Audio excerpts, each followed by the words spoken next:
O TRI desse ano veio muito desvalorizado. Eu fui prejudicado pela desvalorização do TRI. A minha nota foi completamente injusta. Por que o meu amigo, que acertou as mesmas quantidades de questões que eu, tirou uma nota muito maior do que a minha? De que forma que essa nota do Enem é dada baseada na prova que eu fiz? Bom, essas são algumas dúvidas relacionadas às notas do Enem e também à correção baseada na teoria de resposta ao item. E nesse vídeo eu quero esclarecer alguns pontos principais para que vocês entendam de que forma de fato o TRI funciona, como existem vários mitos que a gente internalizou sobre ele que precisam ser quebrados, e o porquê que mesmo quando a gente sente que o TRI desvalorizou muito uma determinada área, talvez isso não tenha implicações diretas nos cortes para os cursos que a gente está tentando. E aí, gente, tudo bem com vocês? Eu sou o Felipe Rabelo, sou aluno de Medicina da Universidade do Estado do Pará, a UEPA, e aqui nesse canal eu trago dicas para quem está fazendo vestibular, para quem está fazendo a prova do Enem. Agora, esse período eu tô trazendo muitos vídeos sobre o SISU e também trago um pouco da minha rotina na medicina. Se algum desses assuntos te interessa, eu te convido a se inscrever aqui no canal. Vamos começar quebrando o principal mito sobre o TRI.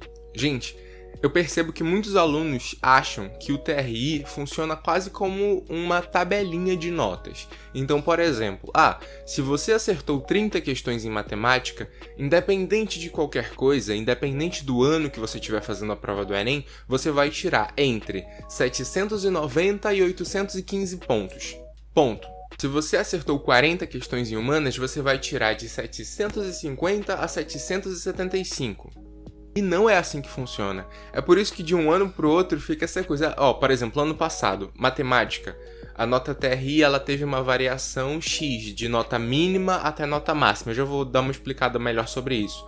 Mas, por exemplo, a nota mínima de matemática foi 1 e a nota máxima foi bem maior do que a nota dos anos anteriores, inclusive a desse ano.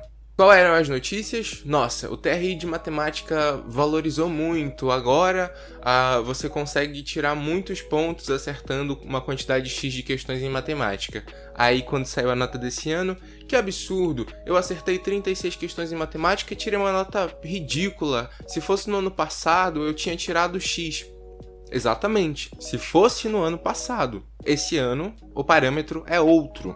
TRI é uma sigla para Teoria de Resposta ao Item, que é uma forma de correção de prova, assim como existem outros. A gente aqui no Brasil está muito acostumado com a teoria clássica dos testes, que é uma outra forma de correção de prova. Como é que funciona a teoria clássica dos testes? É simples, digamos que eu e você fizemos uma prova de 100 questões. Se você acertou 88 e eu acertei 75, você está na minha frente, você está numa classificação maior que a minha. A tua pontuação é 88, a minha é 77. De acordo com o TRI, isso não funciona dessa forma. O TRI vai considerar o quê? A dificuldade inerente de cada questão. Antes da prova ser aplicada, já foi definido, essa questão aqui, a questão número 2, ela é uma questão de dificuldade alta, uma questão de dificuldade baixa, uma questão de dificuldade média. Isso é feito com todas as questões da prova. Com essa informação, na teoria pelo menos, o TRI consegue te mostrar qual foi a prova que foi feita da maneira mais coerente e, em teoria pelo menos, favorecer os alunos que tiveram uma preparação mais fidedigna para fazer aquela prova. Ou seja, os alunos que de fato conseguiram angariar todos os conhecimentos básicos e com esses conhecimentos básicos evoluir para os conhecimentos médios e a partir disso evoluir para um pouco dos conhecimentos difíceis. De acordo com a teoria clássica dos testes, isso é desconsiderado, porque, por exemplo, no nosso exemplo aqui que eu usei, se eu acertei 77 e você 88, quem me garante que essas questões a mais que você acertou do que eu não foram questões que você simplesmente chutou e acertou por sorte? Eu posso ter acertado 77 questões, mas todas as 77 questões eu sabia exatamente como fazer. Como é que você consegue provar que as 88 que você acertou, você não chutou nenhuma, você não inventou alguma resposta e calhou de estar certo? Teoricamente, o TRI consegue resolver esse problema, porque ele vai avaliar, essa pessoa acertou 30 questões em matemática, mas dessas 30, ela teve uma prova coerente, porque ela acertou todas essas questões mais fáceis, e aí, se ela tem esse conhecimento, faz sentido ela ter acertado esse resto de questões médias, e as difíceis ela nem acertou. Então, baseado naquela minha escala de nota mínima, que foi a nota da pessoa que acertou a menor quantidade de questões, e a nota máxima, que é a nota da pessoa que acertou a maior quantidade de questões, e também qual foi a média de notas que todas as pessoas que fizeram essa prova tiraram, e aí a partir disso eu vou conseguir estabelecer, essa pessoa teve uma prova coerente, então eu vou colocar a nota dela acima dessa média. E o contrário é a mesma coisa. Essa pessoa acertou 30 questões de matemática, mas, poxa, ela acertou 5 questões difíceis, acertou um monte de questão média, chegou nas fáceis ela errou. Não faz sentido, porque para ela conseguir desenvolver o conhecimento necessário para resolver uma questão difícil, não teria como ela não entender o conhecimento que ela ia precisar para resolver a questão fácil. Como é que ela errou? Então a nota dela vai ser abaixo daquela linha média das pessoas que acertaram aquela mesma quantidade de questões. Isso é confuso? Sim, não sou uma pessoa das exatas, das estatísticas, então para mim é confuso também. Mas a priori a gente tem que entender isso. O TRI é uma forma de correção de prova que foi criada para tentar driblar esse problema das pessoas chutarem numa prova e terem resultados melhores do que pessoas que não chutaram. Quando você entende isso, que para o TRI poder acontecer, tem que ter previamente essa classificação de dificuldade das questões da prova e tem que ter esse estabelecimento de uma nota mínima, uma nota máxima, uma nota média das pessoas que fizeram, estabelecimento de um desvio padrão, ou seja, a maioria das pessoas acertou em média essa quantidade de questões. Então quem acertou muito para cima vai ter uma nota maior, quem acertou muito para baixo vai ter uma nota menor, quem acertou ali no meio vai ter essa nota aqui. Se a prova dela foi mais coerente, ela vai tirar um pouco mais, se a prova dela foi menos coerente, ela vai tirar um pouco menos. Tudo isso não são valores absolutos pré-definidos, isso tudo vai variar de ano para ano. Isso faz com que seja possível, por exemplo, que lá no ano que eu fui aprovado em medicina, eu acertei 41 questões em humanas e tirei 770 pontos. 773, na verdade, em humanas. Eu vi gente relatando pra mim que acertou 41 questões esse ano e não conseguiu passar nem de 700 pontos. Isso foi uma questão única, exclusiva dessa pessoa? Ela deu azar e tirou uma nota baixa? Não. O que aconteceu é que a nota média e a nota máxima de humanas no ano que eu fiz vestibular foi uma, por conta da dificuldade daquela prova, e o desempenho médio daquelas pessoas que fizeram a prova comigo também foi e esse ano foi completamente diferente. Tanto que isso não foi exclusivo de uma única pessoa. Todo mundo, vocês podem ver, relatou que eu acertei X em humanas, ano passado eu tiraria uma nota muito maior e esse ano eu tirei bem menos. Isso foi geral. Isso mostra pra vocês que o TRI ele tem esse aspecto geral. É exatamente uma questão de sorte. Vai ter uma pessoa que vai tirar, vai acertar 41 questões e vai tirar 800, e aí o resto todo vai tirar 600 e pouco. Não é assim que funciona, é um parâmetro geral. Só que isso aí gera uma outra confusão. Por quê? Dá pra gente pensar assim, então se o TRI de humanas foi menor pra todo mundo, e o TRI de matemática também, e o TRI de linguagens e natureza foi menor também pra todo mundo, bom, então isso quer dizer que os cortes vão cair. Não necessariamente. Por quê? Pode ter acontecido também uma mudança no padrão de desempenho das pessoas que fizeram o Enem 2023 em relação ao Enem 2022.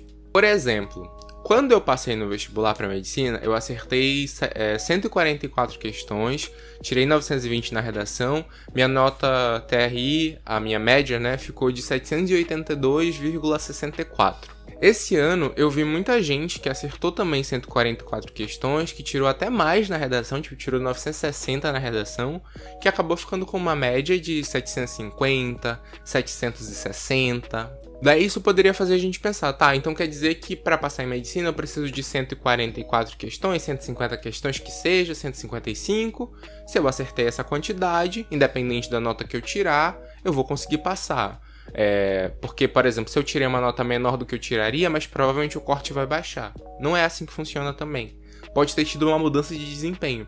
Pode ser que no ano que eu fiz, a prova veio numa dificuldade que permitiu com que pessoas que acertassem 144 questões, com uma boa distribuição desses pontos, com mais 900 na redação, conseguissem a aprovação, mas esse ano pode ser que a prova veio numa dificuldade que você tinha vários candidatos para medicina, por exemplo, que acertaram 157, 160 questões, que acertaram muitas questões em matemática e acabou que o TR de humanas não teve tanta influência para essas pessoas. que acertaram muitas questões de natureza e também o TRI de humanas não teve muita influência para essas pessoas. E aí a gente continua tendo notas tão altas quanto nos outros anos. Se vocês olharem aqui no YouTube, outras pessoas que postaram vídeo de notas que eram vestibulandos de medicina e que tiveram muitos acertos na prova, vocês vão ver. Essas pessoas, a gente olha assim, tipo, um mar de gente tirando uma nota um pouco menor. Mas quando a gente vai olhar para essas pessoas, elas estão tirando ali os seus 800 e poucos pontos, seus 790 e tantos pontos, assim como nos outros anos tinha uma galera tirando essas notas também. Porque são vários fatores envolvidos. É por isso que gera ansiedade, por isso que é um pouco complicado de entender. Mas agora, vai se manter igual em todos os cursos? Será que não vai baixar em nenhum?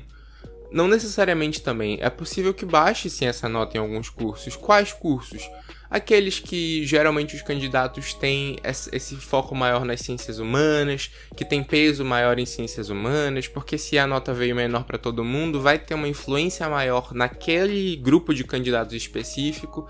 Então, a gente pode ver vários cursos no SISU, sim, que vão ter notas de corte menores. Depende da modalidade também que a pessoa se inscreveu, se foi na ampla, se foi em alguma modalidade de cotas. A gente sabe que essas diferenças de realidades também influenciam no padrão de prova de cada um.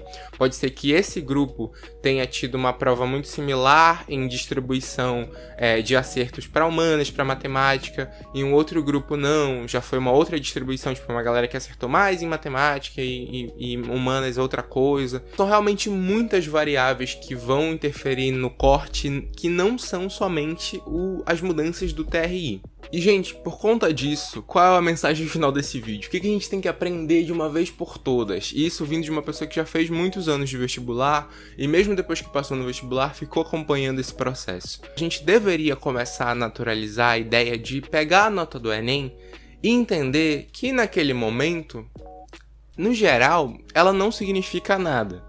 Porque se você não tem acesso a um caráter comparativo de notas, você não sabe se aquela nota é boa, se ela é ruim, se ela é suficiente, se ela não é. Como é que você consegue comparar notas? Bom, ou você tem uma lista com todos os candidatos para a universidade que você se inscreveu e toda essa galera vai ter que falar as notas. Tipo, olha, esse ano eu tirei essa pontuação aqui e aí a gente tá concorrendo juntos, então eu consigo comparar. Então, pro número de vagas, já tem uma galera que tirou essa nota mais alta que a minha, então a minha não vai dar. Ou então eu, tirei uma nota alta, então vai dar. Ou você espera o SISU e o resultado das universidades, porque eles são comparativos. Quando o SISU começar, quando sair a primeira parcial, você vai saber, eu me inscrevi aqui nesse curso, mas está dizendo que a minha nota está 20 pontos acima do corte, ou então a minha nota está muito abaixo do corte. Aí você consegue ter a noção clara, foi uma nota suficiente ou não foi uma nota suficiente. Mas o que é naturalizado, infelizmente, não é isso. O que é naturalizado para passar em medicina você precisa de X acertos. Para passar no tal curso você precisa de tal nota. Sendo que isso é variável de um ano para o outro. A nota ela pode ser até parecida à nota de corte, mas o desempenho para alcançar aquela nota vai ser diferente de um ano para o outro. E com esse vídeo eu queria expor esses pontos para vocês entenderem que realmente, gente, tem que esperar o SISU, tem que esperar o resultado das universidades. É lógico, como eu falei em outros vídeos, se você tirou uma nota muito, muito baixinha, ou então uma nota muito, muito, muito alta, tudo bem você falar assim, tirei uma nota muito alta, com certeza eu vou passar, ou então, tirei uma nota muito baixa, esse ano não vai dar pra mim, vou tentar no próximo. Mas se você ficou ali naquela incerteza, se você tá nessa ansiedade da incerteza, você só vai conseguir ter uma resposta quando você conseguir comparar essa tua nota com as outras. Isso só vai ser possível no SISU, isso só vai ser possível quando saírem o resultado das universidades que você se inscreveu, que aparecer lá, fiquei em tal classificação. Então, realmente, teve essa galera toda com uma nota maior que a minha, teve essa galera toda com uma nota menor que a minha. Até lá, você vai ter que segurar a sua ansiedade. Espero que esse vídeo tenha sido útil de alguma forma, vou deixar o meu Instagram aqui na descrição do vídeo, aparecendo aqui na tela. Vejo vocês no próximo vídeo e tchau!